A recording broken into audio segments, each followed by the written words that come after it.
Have you ever been completely alone in a building late at night and heard footsteps that definitely wasn't yours? That creeping dread, the feeling that you're not as alone as you think you are? For Sarah, that feeling became her reality. She thought she knew what fear was, but her night shift at a prestigious Chicago office tower redefined the word. What started as an easy paycheck turned into a story that still keeps her awake, even during the day. Sarah had been working security for almost 2 years when she landed the gig. It seemed perfect. 28 floors of gleaming glass and steel right in the heart of downtown Chicago. This building housed some of the city's biggest law firms and financial companies. After 10 p.m., it was supposed to be completely empty, except for the occasional maintenance worker. For someone who loved solitude and needed the extra cash from night shifts, it was a dream job. The first few weeks were exactly what she expected. The hallways were quiet, filled only with the gentle hum of the ventilation system and the distant sounds of Chicago traffic. Sarah would patrol each floor methodically, checking doors, ensuring everything was secure. The monotony was comforting, actually. It gave her time to catch up on podcasts and online courses she'd been meaning to finish. But old buildings have a way of holding onto their history, and this one was starting to reveal its secrets. It began subtly. Around midnight, Sarah started noticing the elevators moving on their own. No big deal, she told herself. Probably just routine maintenance. But when she checked the maintenance logs, there was no scheduled activity during her shifts. She called the property management company, and they casually assured her it was probably just automatic diagnostics. Nothing to worry about, they said. Easy for them to say from their cozy beds at home. Then, during her 3rd week, the footsteps started. At first, they were faint, easy to dismiss as the building settling or pipes groaning. But these sounds were different. They had a rhythm, a purpose. It was the unmistakable cadence of someone walking, deliberately, through the corridors on the floors above her. She'd radio the central monitoring station, her voice tight with a tension she tried to hide.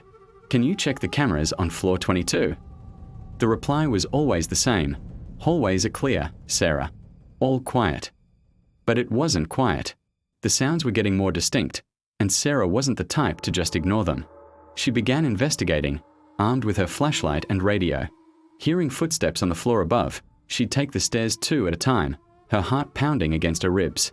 She'd burst onto the floor, her flashlight beam cutting through the darkness, only to find nothing. Just empty offices, silent conference rooms, chairs pushed neatly under tables, and computer screens dark and lifeless. The silence that greeted her was almost louder than the footsteps that had led her there. She was starting to feel like she was losing her mind. Was she just tired? Imagining things? The breakthrough, the moment everything changed, came during her 4th week. She decided to go back and review the security footage from her previous shifts. The building system stored video for 30 days, and thankfully, she had access. As she scrolled through hours of recordings, her unease turned to outright shock. What she found made the hair on her arms stand up. The footage clearly showed figures moving through the supposedly empty floors. But these weren't burglars or employees working late. These were people dressed in business attire from another era. She saw men in suits with wide lapels and women in dresses that had been in style since the 1970s. They moved with purpose, walking into offices that had been reconfigured years ago. Some carried old-fashioned briefcases, others held stacks of documents. They were completely oblivious to the modern world around them, just ghostly figures going about their workday. Driven by a mix of fear and curiosity, Sarah dug into the building's history. And that's when she found it, the dark secret the tower had been holding for decades. In 1978, a devastating fire had swept through the upper floors. 17 people, working late to close a major corporate merger, were trapped. A massive storm had delayed the fire department, and by the time help arrived, it was too late. All 17 had perished. The security footage confirmed her horrifying suspicion. These 17 souls were still reporting to work. They were still trying to complete that final project, trapped in a loop of their last living moments. They followed the same routines they had in life, arriving at offices that no longer existed, holding meetings in conference rooms that had been renovated, working diligently on a deal that had been resolved decades ago. They were ghosts, bound to their unfinished business.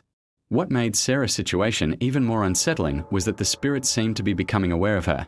At first, they were just phantoms, moving through their own timeline. But as the weeks went on, things changed. Some of them would pause during their ghostly patrols and look directly at the security cameras.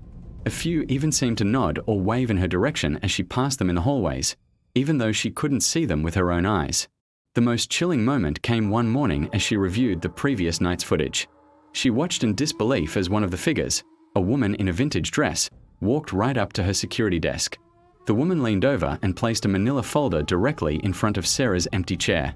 Sarah hadn't seen a thing, but the camera didn't lie. When she arrived for her shift that evening, the folder was sitting right there. Her hands trembled as she opened it. Inside were photocopied documents from the 1978 merger, filled with handwritten notes and calculations.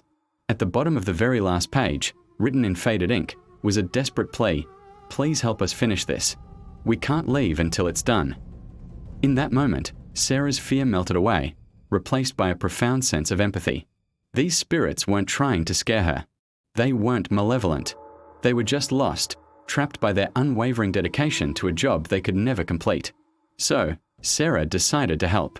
She spent her remaining nights at the building researching the old merger, learning about the companies, the people involved, and the deal they had been so close to finishing. On her final night at the tower, Sarah typed up a note. She explained that after the tragedy, other teams had successfully completed the merger. Their hard work had not been in vain. Their efforts had mattered. She told them they could finally rest. She left the note on her desk, right where the folder had been, and went home. The next morning, the building felt different. It was still. The elevators stopped their midnight journeys. The phantom footsteps went silent. The security cameras showed only empty, peaceful hallways. Sarah transferred to a different building shortly after, but she still drives by that Chicago office tower sometimes. She looks up at the glass and steel and likes to think that 17 dedicated souls finally found their peace, all because a night shift security guard decided to listen. Sometimes, the most important part of the job isn't just protecting a building, but helping the people inside find their way home. Thank you so much for watching.